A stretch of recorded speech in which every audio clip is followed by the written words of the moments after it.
ದಿನಾಂಕ 10-12-2010 ಕರ್ನಾಟಕ ಸಮುದಾಯ ಆಧಾರಿತ ಕೆರೆ ನಿರ್ವಹಣೆಯಲ್ಲಿ ಜಲ ಸಂವರ್ಧನಾ ಯೋಜನಾ ಸಂಘದ ಅಡಿಯಲ್ಲಿ ಕೆರೆಗಳ ಪುನಶ್ಚೇತನದ ನಂತರ ಮೀನುಗಾರಿಕೆಯಲ್ಲಿ ರೈತರಿಗೆ ದೊರೆಯುತ್ತಿರುವ ಸೌಲಭ್ಯಗಳು ಹಾಗೂ ಕೆರೆಗಳಲ್ಲಿ ಮೀನು ಸಾಕಾಣಿಕೆ ಮಾಡಬೇಕಾದಾಗ ಕೆರೆ ಬಳಕೆದಾರರ ಸಂಘವು ತೆಗೆದುಕೊಳ್ಳಬೇಕಾದ ಕ್ರಮಗಳ ಬಗ್ಗೆ ಜಲ ಸಂವರ್ಧನಾ ಯೋಜನಾ ಸಂಘದ ಮೀನುಗಾರಿಕೆ ತಜ್ಞ ಡಾ ರಾಜ್ಕುಮಾರ್ ಪೂಜಾರ್ ಅವರಿಂದ ತಿಳಿದುಕೊಂಡೆವು.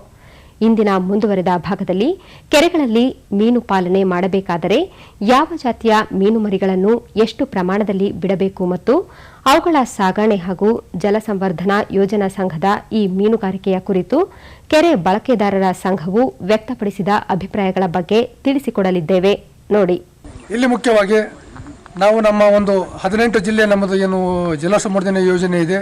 18 ಜಿಲ್ಲೆಯಲ್ಲಿ ನಾವು ನಮ್ಮ ಒಂದು ಅನುಭವ, ನಮ್ಮ ಒಂದು ಸಂಶೋಧನೆ ಪ್ರಕಾರ ಇಲ್ಲಿ ಮೊದಲನೇದಾಗಿ ಕೆರೆಯಲ್ಲಿ ನಾವು ಮೇಲುಭಾಗದಲ್ಲಿ ಆಹಾರವನ್ನು ತಿಂದು ಬೆಳೆಯುವಂಥ ಮೀನು ಕಟ್ಲ ನಾವು ಶೇಕಡ ಒಂದು ಈಗ 100%ಅಲ್ಲಿ ಕಟ್ಲ ಶೇಕಡ 75% 80% ನಾವು ಕಟ್ಲಾ ಮೀನು ಮರಿ ಬಿಡಬೇಕು. ಆಮೇಲೆ ತಳಭಾಗದಲ್ಲಿ ನಾವು ಸಾಮಾನ್ಯ ಗೆಂಡೆ ಅಂತೇಳಿ ಕನ್ನಡದಲ್ಲಿ ಹೇಳ್ತೇವೆ, ಕಾಮನ್ ಕಾರ್ಪ್, ಅದು ಶೇಕಡ 20% 10% ಅದು ನಾವು ಸಾಮಾನ್ಯ ಗೆಂಡೆ ಬಿಡಬೇಕು. ಇನ್ನು 3 ತಳಿ ನಾವು ಬಿಡುವಾಗ 10% ಮಧ್ಯಭಾಗದಲ್ಲಿ ಏನಪ್ಪ ಅಂದ್ರೆ ರೋವು ಅಂತೇಳಿ, ಇಂಗ್ಲೀಷ್ದಲ್ಲಿ ರೋವು ಹೇಳ್ತಾ, ಕನ್ನಡದಲ್ಲಿ ಕೂಡ ರೋವು, ಒಳ್ಳೆ ತಳಿಗಳು. ಇದು ಫಾಸ್ಟ್ ಗ್ರೋಯಿಂಗು, 6 ತಿಂಗಳಲ್ಲಿ ನಮ್ಮ ಮಾರ್ಕೆಟಬಲ್ ಸೈಜ್ ಇಳುವರಿ ಬರುವಂಥದ್ದು. ಇನ್ನು ಉಳಿದ 2 ತಳಿಗಳಿದಾವೆ. ಸಿಲ್ವರ್ ಕಾರ್ಪ್ ಅಂತೇಳಿ ಅದು ಬೆಳ್ಳಿಗೆಂಡೆ ನಾವು ಎಲ್ಲಿ ಬಿಡಬೇಕಂತ ಹೇಳಿದ್ರೆ, ಈಗ ಕೆರೆಯಲ್ಲಿ ಪಾಚಿ ಇದ್ದಾಗ, ಅದು ಇಂಗ್ಲೀಷ್ನಲ್ಲಿ ನಾವು ಆಲ್ಗಲ್ ಬ್ಲೂಮ್ ಅಂತ ಹೇಳ್ತೇವೆ. ನಾವು ಈ ಸಿಲ್ವರ್ ಕಾರ್ಪ್ ಬೆಳ್ಳಿಗೆಂಡೆ ಬಿಟ್ಟಾಗ ಅದು ಒಂದು ಆಲ್ಗಲ್ ಬ್ಲೂಮ್ ಏನಪ್ಪ ಅಂದ್ರೆ ಮೀನಿಗೆ ಒಂದು ಅದು ಫುಡ್ ಆಗಿ ಒಂದು ಪರಿವರ್ತನೆ ಆಗ್ತದೆ. ನಂತರ ನಮ್ಮ ಒಂದು ಕೆರೆ ಕೂಡ ಒಳ್ಳೆ ಕ್ಲೀನ್ ಕೂಡ ಆಗ್ತದೆ. ಮತ್ತು ಇನ್ನೂ ಒಂದು ಜಾತಿ ಹುಲ್ಲುಗೆಂಡೆ ಅಂತೇಳಿ ನಾವು ಕನ್ನಡದಲ್ಲಿ ಹೇಳ್ತೇವೆ, ಅದು ಗ್ರಾಸ್ ಕಾರ್ಪ್ ಅಂತೇಳಿ. ಗ್ರಾಸ್ ಕಾರ್ಪ್ ನಾವು ಯಾಕೆ ಕೆರೆಯಲ್ಲಿ ಬಿಡಬೇಕಂದ್ರೆ, ಕೆರೆಯಲ್ಲಿ ಕೆಲವು ನಾವು ಅಕ್ವೇಟಿಕ್ ವೀಡ್ಸ್ ಅಂತೇವೆ, ಹುಲ್ಲು ಜಾಸ್ತಿ ಇದ್ದು ಒಂದು ಗಿಡ ಗಂಟೆಗಳು ಜಾಸ್ತಿ ಇದ್ದಾಗ it is A biological control ಅಂಥೇಳಿ.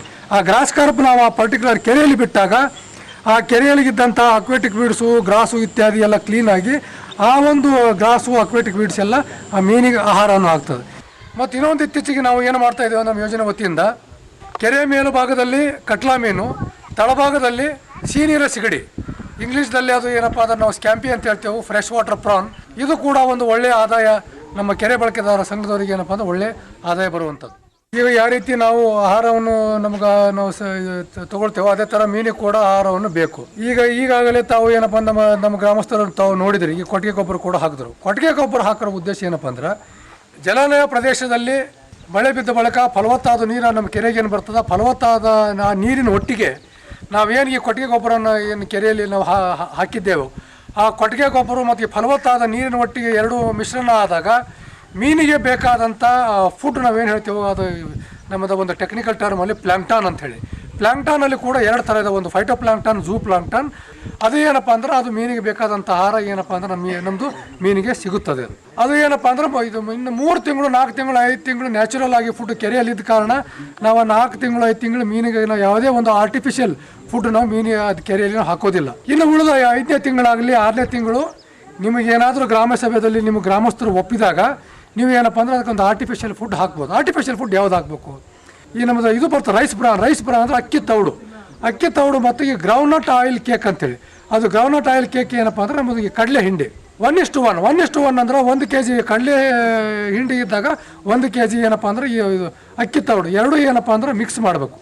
ಅದು ಏನಪ್ಪ ಅಂದ್ರೆ ನಾವು ನೀರಲ್ಲಿ ಕುದಿಸಿ, ಆ ಥರ ನೀವು ಈಗ ನೀವು ರಾಗಿ ಮುದ್ದೆ ಮಾಡಬೇಕಾದ್ರೆ ಅಥವಾ ಈಗ ರೊಟ್ಟಿ ಮುದ್ದೆ ಮಾಡ್ಬೇಕಾದ್ರೆ ಮುದ್ದೆ ಆ ಥರ ಮಾಡ್ತಾರೆ, ಮಿಕ್ಸ್ ಮಾಡಿ ಅದು ಮುದ್ದೆ ರೂಪದಲ್ಲಿ ಕೂಡ ತಾವು ಹಾಕ್ಬೋದು. ಅಥವಾ ಆ ಮುದ್ದೆಗಳನ್ನು ತಾವು ಏನು ಮಾಡ್ಬೇಕಂದ್ರೆ, ಈಗ ಶಾವಿಗೆ ಮಾಡೋದು ಮಷಿನ್ ತಾವು ನೋಡಿರ್ಬೋದು, ಆ ಶಾವಿಗೆ ಮಾಡೋದು ಮಷಿನಲ್ಲಿ ಹಾಕಿ ಅದು ಯಾವ ಥರ ಅದು ಪಿಲೇಟ್ಸ್ ಮಾಡಿ ಅದು ಡ್ರೈ ಮಾಡಿ ಅದು ಕೂಡ ಪಿಲೇಟ್ಸ್ ಕೂಡ ನೀವು ಪೌಡ್ರ್ ಥರ ಕೂಡ ಮಾಡಿ ತಾವು ಹಾಕ್ಬೋದು. ಈಗ ಎಷ್ಟು ಹಾಕಬೇಕು 1 ಹೆಕ್ಟರ್ಗೆ ಏನಪ್ಪ ಅಂದ್ರೆ ಸುಮಾರು 2 kg 3 kgಯಿಂದ 5 kg 1 ಹೆಕ್ಟರ್ಗೆ. ಅದು ನಾವು ನೀರಿನ ಡೆಪ್ತ್ ಕೂಡ ನೋಡಿಕೊಂಡು ಅದು ಏನಪ್ಪ ಅಂದ್ರೆ 1% of the average body weight ಅಂತೇಳಿ ನಾವು ಹೇಳ್ತೀವಿ, ಅಥವಾ 0.5% 0.5% ಆಫ್ ದಿ ಬಾಡಿ ವೇಟ್. ಈ ಥರ ನಾವು ಫುಡ್ ಮ್ಯಾನೇಜ್ಮೆಂಟ್ ಮಾಡಬೇಕು. ಫೀಡನ್ನು ಜಾಸ್ತಿ ಹಾಕಿದಾಗ ನಮಗೆ ರೋಗಗಳನ್ನು ಜಾಸ್ತಿ ಬರುವಂಥ ಸನ್ನಿವೇಶ ಇರ್ತವೆ.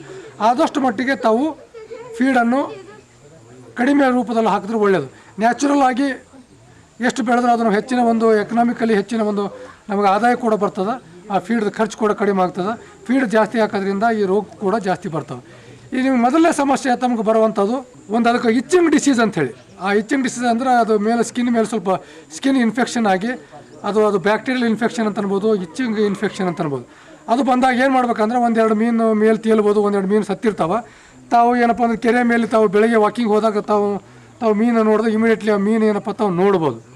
ಇಮಿಡಿಯೇಟಾಗಿ ತಾವು ಮಾಡಬೇಕಾಗಿದ್ದು ಏನಪ್ಪ ಅಂದ್ರೆ ಅದಕ್ಕೆ ಲೈಮ್ ಟ್ರೀಟ್ಮೆಂಟ್. ಸುಣ್ಣ ನಾವು ಏನು ಮಾಡ್ಬೇಕಂದ್ರೆ ಒಂದು 10 ಲೀಟ್ರ್ ನಾವೀಗ ನಮ್ಮ ನೀರು ಒಂದು ಬಕೆಟ್ ತೊಗೊಂಡು 10 ಲೀಟ್ರ್ ಬಕೆಟಲ್ಲಿ 25 kg ಇಂದ 35 kg ಆ ಸುಣ್ಣ ಹಾಕಿ ನಾವು ಸುಣ್ಣ ಮಿಕ್ಸ್ ಮಾಡಿ ಆ ಸುಣ್ಣದ ನೀರು ನಾವು ಏನು ಚಿಂಪಡಿಸಿದಾಗ ಏನಪ್ಪ ಅಂದ್ರೆ ಒಂದು 8 ಗಂಟೆ 10 ಗಂಟೆಯಲ್ಲಿ ಏನಪ್ಪ ಅಂದ್ರೆ ಆ ಇನ್ಫೆಕ್ಷನ್ ಏನಪ್ಪ ಅಂದ್ರೆ ಅದು ಹೋಗ್ತದೆ. ಇದು ಒಂದು ಸಮಸ್ಯೆ ಬರ್ಬೋದು. ಮುಖ್ಯವಾಗಿ ಇನ್ನೊಂದು, ನಾವು ಕೆರೆಯಲ್ಲಿ ಏನಾದರೂ ಒಂದು ಮೀನು ಮೇಲೆ ಬಂದು ತೇಲಾಡಿದಾಗ ಒಂದೆರಡು ಮೀನು ಏನಾದ್ರು ಸತ್ತಾಗ ಇಮಿಡಿಯೇಟ್ಲಿ ತಾವು ಏನು ಮಾಡ್ಬೇಕಂತ ಹೇಳಿದ್ರೆ ಈ ಒಂದು ತಾವು ನೋಡಿರಬೇಕು, ಒಂದು ಮೆಡಿಕಲ್ ಸ್ಟೋರ್ದಲ್ಲಿ ಒಂದು ಪೊಟ್ಯಾಷಿಯಂ ಪರ್ಮ್ಯಾಂಗನೇಟ್ ಸಿಗ್ತದೆ. ಒಂದು 50 ಗ್ರಾಮ್ 100 ಗ್ರಾಮ್ ಪೊಟ್ಯಾಷಿಯಂ ಪರ್ಮ್ಯಾಂಗನೇಟ್ ತಾವು ಏನು ಮಾಡ್ಬೇಕಂದ್ರೆ ಆ ಒಂದು 10 ಲೀಟ್ರ್ ಬಕೆಟ್ದಲ್ಲಿ ನೀರು ಹಾಕಿ ಆ ಪೊಟ್ಯಾಷಿಯಂ ಪರ್ಮ್ಯಾಂಗನೇಟ್ ಅದು ಕಲಸಿ ಅದು ನೀರ ಮೇಲೆ ಚಿಂಪಡಿಸಿದಾಗ ಅದಕ್ಕೆ ಇಮಿಡಿಯೇಟಾಗಿ ಏನಪ್ಪ ಅಂದ್ರೆ ಅದು ಮೀನಿಗೆ ಬೇಕಾದಂಥ ಒಂದು ಆಮ್ಲಜನಕ ಅಲ್ಲಿ ಸಿಗ್ತದೆ. ಸೊ ಅಲ್ಲಿ ಏನಪ್ಪ ಅಂದ್ರೆ ಅದು ಆಮ್ಲಜನಕ ಕಡಿಮೆ ಆದ ಸಲುವಾಗಿ ಏನಪ್ಪ ಅಂದ್ರೆ ಮೀನುಗಳು ಮೇಲೆ ಬಂದು ತೇಲಾಡ್ತಿರ್ತಾವೆ. ಇದು ಒಂದು ಮೊದಲನೇ ಫಸ್ಟ್ ಏಡ್ ಥರ ಮಾಡಬೇಕು. ಎರಡನೇದಾಗಿ ಅಲ್ಲಿ ಏನಾಗಿರ್ತದಪ್ಪ ಅಂದ್ರೆ ಅಲ್ಲಿ ಮೀನು ಒಂದು ಇಳುವರಿ ಒಂದು ಬಯೋಮಾಸ್ ಹೆಚ್ಚಿಗಾಗಿ ನಾವು ಅಲ್ಲಿ ಒಂದು ಪಾರ್ಷಲ್ ಹಾರ್ವೆಸ್ಟಿಂಗ್ ಮಾಡಬೇಕಾಗ್ತದೆ. ಸ್ವಲ್ಪ ಏನಪ್ಪ ಅಂದ್ರೆ ಒಂದು 50 kg ಒಂದು 40 kg ಮೀನನ್ನು ನಾವು ಹಿಡಿದು ಮಾರಾಟವನ್ನು ಮಾಡಬೇಕು. ರೈತರು ತಮ್ಮ ಹೊಲ ಗದ್ದೆಯಲ್ಲಿ ಏನಪ್ಪ ಅಂದ್ರೆ ಈಗ ಯಾವುದೋ ಒಂದು DDT ಆಗಲಿ ಯಾವುದೋ ಒಂದು ಕೆಮಿಕಲ್ಲು ಈ ಥರ ಏನಪ್ಪ ಅಂದ್ರೆ ಸಿಂಪಡಿಸಿ ಏನಪ್ಪ ಅಂದ್ರೆ ಅವು ಡಬ್ಬಿಗಳಾಗಲಿ ಚೀಲಗಳಾಗಲಿ ಒಳ್ಳೆ ಇದಾವೆ ಅಂಥೇಳಿ ಅವರು ಕೆರೆಯಲ್ಲಿ ಏನಪ್ಪ ತೊಳಿಬಾರ್ದು. ಆ ಥರ ತೊಳೆದಾಗ ಏನಾಗ್ಬಿಡ್ತಪ್ಪ ಅಂದ್ರೆ ನಾವು ಬಿಟ್ಟಂಥ ಮೀನು ಕೂಡ ನಾಶ ಆಗ್ಬೋದು. ಕೇವಲ ಇಲ್ಲಿ ಮೀನು ಸಾಯ್ತಾವೆ ಅಂತೇಳಿ ನಮ್ಮ ಅದು ಒಂದೇ ಅಲ್ಲ. ಎರಡನೇದಾಗಿ ದನ ಹಸು ಕರುಗಳು ಏನಪ್ಪ ಅಂದ್ರೆ ಅಲ್ಲಿ ಕೆರೆಯಲ್ಲಿ ನೀರು ಕುಡ್ಲಿಕ್ಕೆ ಹೋದಾಗ ದನ ಹಸು ಕರುಗಳು ಏನಪ್ಪ ಅಂದ್ರೆ ನೀರು ಕುಡಿದಾಗ ಆ ದನ ಹಸು ಕರುಗಳು ಕೂಡ ಮೇಲೆ ಪರಿಣಾಮ ಆಗುವಂಥ ಸನ್ನಿವೇಶಗಳು ನಾವು ನೋಡಿದ್ದೆವು. ಅದಕ್ಕೋಸ್ಕರ ದಯವಿಟ್ಟು ತಾವು ರೈತರಾದ ತಾವು ಅವಿಗೆ ಏನಪ್ಪ ಅಂದ್ರೆ ಈ ಕೆಮಿಕಲ್ಲು DDT ಇತ್ಯಾದಿ ಡಬ್ಬಿಗಳು ಚೀಲಗಳನ್ನು ಕೆರೆಯಲ್ಲಿ ತೊಳಿಬಾರ್ದು. ಹಿಂದೆ ಈ ಯೋಜನೆ ನಮ್ಮೂರಿಗೆ ಫಸ್ಟ್ ಪ್ರಥಮ ಬಂದಾಗ ಭಾರಿ ಕೆರೆ ಅಧ್ವಾನ ಆಗಿತ್ತು. ಆಮೇಲೆ ಗಿಡ ಗೆಂಟೆ ಆಮೇಲೆ ಏರಿ ತಿರುಗಾಡೋಕ್ಕೂ ಸಮೇತ ದಾರಿ ಇರಲಿಲ್ಲ. ಆಮೇಲೆ ತಿಪ್ಪೆಗಳು ಸುಮಾರು ಅಕ್ಕಪಕ್ಕ ಎಲ್ಲ ಒತ್ತುವರಿ ಮಾಡಿದ್ರು. ಅದನ್ನು ಈ ನಮ್ಮ ಜಲಸಂವರ್ಧನೆ ಸಂಘದಿಂದ ಮತ್ತು ನಾವು ವೀರಭದ್ರಸ್ವಾಮಿ ಕೆರೆ ಸಂಘದ ಎಲ್ಲ ಕಾರ್ಯಕಾರಿ ಮಂಡಳಿಯವರು ಕೂಡ ಅದರ ಜೊತೆಗೆ ಅಧಿಕಾರಿಗಳು ಕೂಡ ಬಂದು ನಮಗೆ ಸಾಕಷ್ಟು ಮಾಹಿತಿಯನ್ನು ಕೊಟ್ಟರು. ಆ ಒಂದು ದಿನ ಚಿಕ್ಕನಹಳ್ಳಿಗೆ ಹೋಗಿ ನಾವು ಟೆಂಡರ್ ಮೂಲಕ 2575 ರೂಪಾಯಿ ಹಣವನ್ನು ಕಟ್ಟಿ ಈ ಕೆರೆಯನ್ನು ನಾವು ನಮ್ಮ ಒಂದು ಸಂಘಕ್ಕೆ ಉಳಿಸ್ಕೊಂಬಂದಿದ್ದೀವಿ. ಅದರಲ್ಲಿ ಬಂದಂಥ ಆದಾಯವನ್ನು ನಾವು ಕೆರೆ ಅಭಿವೃದ್ಧಿಗೆ ನಾವು ಮಾಡ್ಕೋಬೇಕಾಗಿದೆ.